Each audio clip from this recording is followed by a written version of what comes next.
భీముడు అని చెప్పి కుమ్మరివాడు వెళ్ళి చూడన్నారు. వెళ్ళాడు తొండమాన్ చక్రవర్తి. వెళ్ళేటప్పటికి ఆయన కుండలు చేసుకుంటున్నాడు. కొయ్య వెంకటేశ్వర స్వామి మూర్తిని పెట్టి మట్టి తయారు చేసేటప్పుడు కుండ మొట్టమొదటిది చేయగానే విరిగిపోతుంది.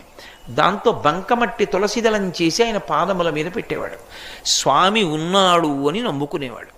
ఆ మట్టి తులసిదళం నేను పుచ్చుకుంటున్నానని తొండమాన్ చక్రవర్తి వెళ్ళిన తర్వాత గరుడ వాహనం మీదొచ్చి వెంకటేశ్వర స్వామి తను కట్టుకున్న బట్టలు తీసి ఆ భీముడికి కప్పి, శ్రీదేవి భూదేవి తమ ఒంటి మీద ఉన్న నగలు తీసి తమాలిని అని భీముని భార్యకి వేసి గరుడ వాహనం ఎక్కించి వైకుంఠానికి తీసుకెళ్ళాడు.